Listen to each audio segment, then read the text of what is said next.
आपले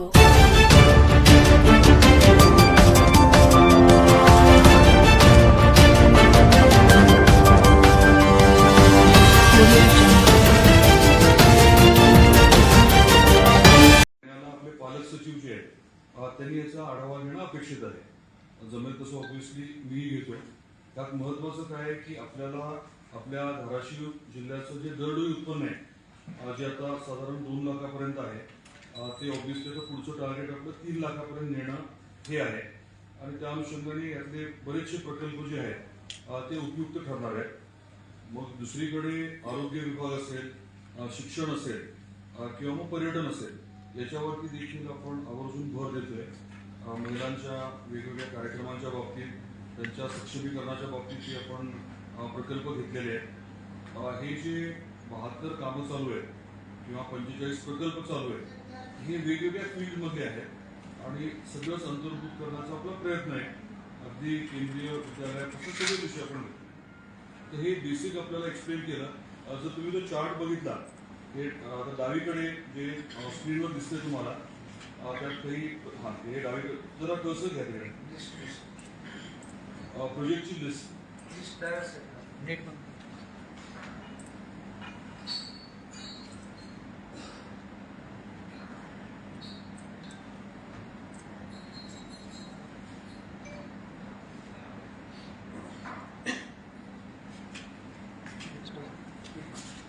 रिव्ह्यू करायला हे सोपं पडतं. आपल्या माहितीसाठी फक्त हे सगळं दाखवतोय मी आणि आपल्या माध्यमातून जनतेपर्यंत हे जावं की ह्या सर्व प्रकल्पांवरती आता काम चालू आहे, त्याचा पाठपुरावा चालू आहे आणि एक एक विषय जो आहे तो आपण मार्गी लावायचं बघतोय. आपले काही प्रश्न असतील तर आपण जरूर विचारायचे. 3 हेक्टर जमीन असून करायची राहिलेली आहे. काय म्हटलं? 3 हेक्टर जलसंपदाची जमीन आपल्याला करायची राहिलेली आहे. कशासाठी राहिलेली? आपण जलसंपदाची सगळीच जागा मागतोय. म्हणजे त्या रस्त्याच्या पलीकडची जी जागा आहे ना, कारण तिथे आपण वैद्यकीय शिक्षणाचं संकुल करायचं म्हणतोय. मेडिकल एज्युकेशन कॉम्प्लेक्स आपल्याला मेडिकल, डेंटल, फिजिओथेरपी, नर्सिंग आणि जमलं तर फार्मकोलॉजीचं कॉलेज करायचं. फार्मसीचं कॉलेज सकट करायचंय. त्यामुळे ती जागा पूर्णच मागतो. ती राहिली का 3 हेक्टर? काय म्हटलं? 3 हेक्टर ट्रान्सफर करायची राहिली का? घेतोय ना आपण, काही अडचण नाही त्याच्यामध्ये. कारण ते खूप दिवसापासून पेंडिंग आहे तो विषय. Not really. हे सगळं प्रोसेसमध्येच विषय आहेत. कुठे काही विशेष अडचण नाही. ते ITIचं ट्रान्सफर करायचं नियोजन होतं ते पण पूर्ण झालं नाही.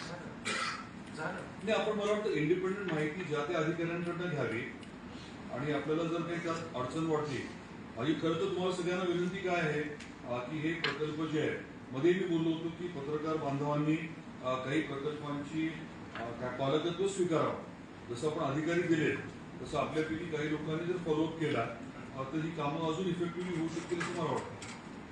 तुम्ही मेडिकल कॉलेजचा विषय जर बघत असाल तर बिलकुल RDC साहेबांना तुम्ही नंतर भेटा आणि एखादा विषय तुम्हाला वाटला पेंडिंग राहतोय तर मला सांगा तुम्ही. ITIची जमीन झाली आपल्या नावे पूर्ण मेडिकल कॉलेजच्या. शिफ्टिंग असल्याशिवाय शिफ्टिंगचं मी आता सांगितलं. शिफ्टिंग हा विषय आता स्मार्ट पद्धतीने करतोय. आपल्याला कॉलेज ITIचं पण बंद पडू द्यायचं नाही. म्हणून ज्या रिकाम्या जागा आहेत त्यांनी आयदर दोन्ही संस्थेची कामं रिकाम्या जागी चालू करायची आहे आपली आणि मग जसं काम इकडचे होते तसं ते पाडापाडी करून पुढचे काम. त्याला पर्याय काय सुचला होता की त्या शासकीय तंत्रनिकेतनची जी मुख्य जागा आहे ती ITIला द्यायचं ठरलेलं होतं 4 एकर जागा. मग ती पण प्रक्रिया पूर्ण झाली. एक मिनिट. हा विषय जो आहे ना आपण इंडिपेंडेंट डिस्कस करतो. या विषयाच्या बाबतीमध्ये एकदम स्पष्टता आहे. मेडिकल एज्युकेशन कडनंच आपण जवळजवळ 60 कोटी रुपये नवीन ITI साठी उपलब्ध करून देणार आहे. नवीन ITI बांधायचं कुठे हा निर्णय आम्ही पुढच्या काही दिवसात घेऊ. एकतर आता इयरमार्क केलेली जागा जी आहे जुन्या ITIची तिथे करू किंवा आपली जी टेक्निकल स्कूल आहे ती माहिती आहे जागा तुम्हाला. टेक्निकल स्कूलची जागा जी आहे तिथे किंवा इथे दोन्हीपैकी एक निर्णय घेऊ आपण. पण 60 कोटी आपण उपलब्ध करून देणार आहे. जोपर्यंत बांधकाम होत नाही ITIचं तोपर्यंत मुलांना काही आपण इथे शिफ्ट करणार नाही. आहे त्या ठिकाणी ITI चालू आहे.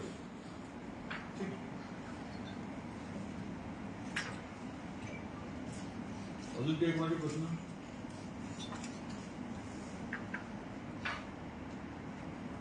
मला वाटतं मग डिटेल्स उपलब्ध करून घेऊ आपण आणि नंतर काही प्रश्न असतील तर नंतर विचारलं चालतं.